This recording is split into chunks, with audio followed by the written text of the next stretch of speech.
Video பார்க்குற அனைத்து நேயர்களுக்கும் வணக்கம். இது உங்கள் சினிமா கிங் தமிழ். இப்போ ஜனநாயகன் படத்துக்கு கோர்ட்டில் தீர்ப்பே சொல்லிட்டாங்க, யூஏ சான்றிதழ் கொடுங்க அப்படின்னு. ஆனாலும் ஒரு பிரச்சனை, படம் ரிலீஸ் ஆகாது. சரி, பொங்கலுக்காச்சு ரிலீஸ் ஆகுமா? இன்னும் பொங்கலுக்கு ஒரு 4 நாள் இருக்கேன்னு கேட்டிங்கன்னா அதை பற்றின ஒரு அப்டேட்டும். சூப்பர் ஸ்டார் ரஜினிகாந்த் பார்த்தீங்கன்னா இப்போ தளபதிக்கு ஆதரவாக ஒரு குரல் கொடுத்துருக்காரு. இதை தவிர பார்த்தீங்கன்னா ராஜா ஸ்டாப் படம் ரிலீஸ் ஆகிருக்குது. படம் எப்படி இருக்குது அப்படிங்கிறத பற்றியும் பார்க்க போகிறோம். அண்ட் ரசிகர்கள், பிரபாஸோட ரசிகர்கள், நாங்கள் மசாலா ரசிகர்கள் தான்டா அப்படிங்கிறத நிரூபிக்கும் விதமாக ஒரு விஷயம் பண்ணியிருக்கிறாங்க. சரி வாங்க இன்றைக்கான சினிமா அப்டேட்குள்ளே போகலாம். மறக்காமல் சேனலுக்கு ஃபஸ்ட் டைம் வந்துக்கோங்க, சப்ஸ்கிரைப் பண்ணிக்கோங்க, பெல் ஐக்கானை கிளிக் பண்ண முடியுமா? தினமும் போடுற சினிமா செய்திகளை தமிழ் மொழியில் தெரிஞ்சுக்கோங்க. பிரபாஸுக்கு நீண்ட நாளுக்கு அப்புறமா பார்த்தீங்கன்னா ஒரு மசாலா படம் ரிலீஸ் ஆகிருக்குது. மசாலா படம்னா நம்ம லாஜிக்கே எதிர்பார்க்க முடியாதுங்க. பறப்பாங்க, குதிப்பாங்க, எதுக்குருவாங்க, இப்போ மேஜிக்கெல்லாம் பண்ணுவாங்க. இதுதான் மசாலா படம். கிட்டத்தட்ட ராஜா சாப் படம் பார்த்திங்கன்னா 1 வருஷத்துக்கு மேலே எடுக்கப்பட்ட ஒரு ஹை பட்ஜெட் அரண்மனை படம். ஆக்சுவலி இந்த படத்தோட டைரக்டர் சுந்தர்சியாக இருக்குமோ அப்படிங்கிற டவுட்டு நிறைய பேருக்கு இருந்தது. ஆனால் படத்தை பார்த்ததுக்கப்புறம் தெரிஞ்சிருச்சு இது சுந்தர்சியோட அண்ணன் எடுத்திருக்க படம்னு.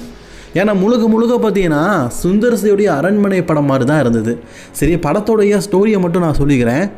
இந்த படத்தோடைய ஹீரோவாக இருக்கிற பிரபாஸுக்கு சின்ன வயசுலேருந்தே அப்பா அம்மா கிடையாது. பாட்டியோடைய அரவணைப்பில் தான் வளர்கிறாங்க. ஒரு கட்டத்தில் பாட்டி உனக்கு என்ன வேணும்னு கேட்கும்போது எனக்கு தாத்தா தான் வேணும் அப்படின்னு சொல்கிறாரு. தாத்தாவை தேடி ஒரு அரண்மனைக்கு போனால் தாத்தா அங்கே ஆவியாக இருக்கிறாரு. அதுக்கப்புறமா அங்கே இருக்கிற சேட்டைகள், முதல்ல கூட சண்டை, போர்க்களம் அப்படின்னு சொல்லிட்டு படத்தை முழுசாக பார்த்தீங்கன்னா மசாலா படமே கொண்டு போயிருக்கிறாங்க. விஎஃப்எக்ஸ்லாம் எப்படி இருக்குன்னு கேட்டிங்கன்னா நல்லாவே இல்லைங்க. உண்மையிலேயே இந்த படம் ஹை பட்ஜெட் மூவின்னு சொல்கிறாங்க. ஆனால் விஎஃப்எக்ஸ்லாம் சிலதில் பார்த்தீங்கன்னா அப்படி துண்டாக தெரியுது. அது மட்டும் இல்லாமல் சந்தானத்தை வச்சு தில்லுக்கு துட்டு படத்தை எடுத்திருப்பாங்கல்ல, அதே கான்செப்ட் நிறைய இருக்குது. அது மட்டும் இல்லாமல் அரண்மனை படமும் அங்கங்கே வந்துக்கிட்டு இருக்குது. ஓப்பனாக சொல்லணுன்னா அரண்மனை படமும் தில்லுக்கு துட்டு படமும் நீங்கள் தமிழில் பார்த்துருந்தீங்கன்னா இந்த படத்தை பார்க்க வேண்டியதில்லை. ஏன்னா அப்படியே தான் காப்பி அடித்து வந்திருக்காங்க. ஆனால் கண்டிப்பாக அங்குள்ள ரசிகர்களுக்கு கண்டிப்பாக பிடிக்கும். பிரபாஸ் ரசிகர்கள் சில பேர் பார்த்தீங்கன்னா இந்த படத்தில் பிரபாஸ் முதல்ல கூட சண்டை போடுற மாதிரி விஎஃப்எக்ஸ்லாம் ரெடி பண்ணியிருந்தாங்க. அந்த ஒரு சீன் தாங்க நல்லாயிருக்கும்.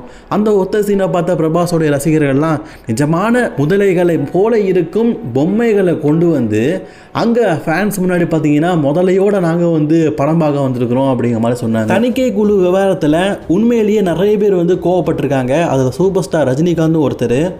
தணிக்கை குழு பார்த்தீங்கன்னா 4 டீம் உண்டு. அதில் 3 டீம் இந்த படத்துக்கு யூஏ சான்றிதழ் கொடுக்கறதுக்கு ஒத்துக்கிட்டாங்க. மேலும் ஒருத்தர் முறையீடு பண்ணுவது சரியில்லை, இது கண்டனத்துக்குரியது அப்படிங்கிற மாதிரி சூப்பர் ஸ்டார் ரஜினிகாந்த் பார்த்தீங்கன்னா இப்போ விஜய்க்கு ஆதரவாக ஒரு குரல் கொடுத்துருக்காரு. கண்டிப்பாக குரல்கள் தேவை, பெரிய குரல்கள் இன்னும் நிறைய தேவை. ஏன்னா அப்போ தான் பார்த்தீங்கன்னா இதே மாதிரி ஃப்யூச்சரில் பல தடைகளை தாண்டி பல படங்கள் வர்றதுக்கு ஒரு பெரிய அடைகளாக இருக்கும். ஈவன் போன வருஷம் பார்த்திங்கன்னா தலைக்கும் இதே பிரச்சனை ஏற்பட்டது விடாமுயற்சிக்கு. அதே மாதிரி இப்போ தளபதிக்கு ஏற்பட்டிருக்குது. இதே மாதிரி அடுத்து ரஜினி படத்துக்கோ கமல் படத்துக்கோ இந்த மாதிரி பிரச்சனை வராமல் இருக்கணும்னா கண்டிப்பாக அவங்க கண்டனத்தை தெரிவிச்சே ஆகணும். சென்சார் இஷ்யூ விஷயமாக பார்த்தீங்கன்னா கோர்ட்டில் முறையீடு பண்ணியிருந்தாங்க ஜனநாயகன் டீம். இன்றைக்கி சென்சாரை கிடச்சிரும், சரி நாளைக்காச்சும் படத்தை ரிலீஸ் பண்ணிடலாம், அட்லீஸ்ட் 11ஆம் தேதி. ஏன்னா 12, 13, 14 பொங்கல் ஹாலிடே இருக்குது. இந்த வீக்லி ஃபுல்லாக பார்த்தீங்கன்னா படத்தை ஓட்டலாம் அப்படிங்கிறதுனால பெரிய ட்ரீமே வச்சுருந்தாங்க. ஆனால் ஹைகோர்ட்டில் பார்த்தீங்கன்னா ஜனநாயகனுக்கு ஆதரவாக யூஏ சர்டிஃபிகேட்டை கொடுத்துட்டாங்க. யூஏ 16, அதாவது 16+ மேலே இருக்கிற எல்லாருமே படத்தை பார்க்கலாம். அதுலேயும் ஒரு டெஸ்ட் வச்சுருக்காங்க. 16+, 16 வயசுக்கு மேலே இருக்கவங்க தான் பார்க்க முடியுமா. யூஏனா பொதுவாகவே எல்லோரும் பார்க்கலாம். ஆனால் அதையும் பார்த்தீங்கன்னா 16 வயசுக்கு மேற்பட்டவங்க தான் பார்க்கணுன்னு சட்டம் போட்டிருக்கானுங்க. என்ன இலவும் தெரில. சரி, இதையாச்சும் கொடுத்துட்டானுங்களே ரிலீஸ் பண்ணலான்னு பார்த்தா நான் சொன்னோம்ல தணிக்கை குழுவில் 4 டீம் உண்டு. இந்த 4வது டீம் உருப்படாத டீமு.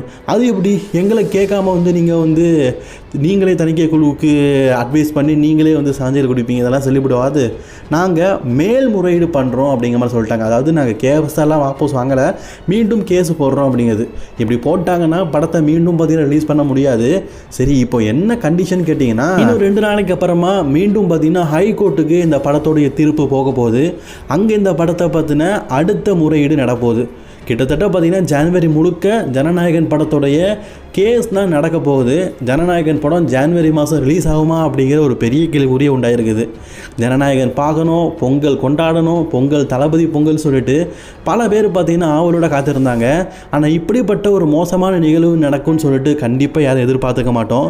வழக்கமாக தளபதி படத்துக்கு தடைகள் வரும், அதை உடைத்தெறிவது தளபதிக்கு வழக்கம்தான். ஆனால் இந்த மாதிரி நான் சத்தியமாக பார்த்ததே இல்லை. உங்களுக்கு ஏதாவது ஞாபகம் இருந்ததுன்னா கமெண்ட் பண்ணிக்கோங்க. அண்ட் தொடர்ந்து தமிழ் சினிமா செய்திகளை தமிழ் தெரிஞ்சுக்க சப்ஸ்கிரைப் பண்ணிக்கோங்க.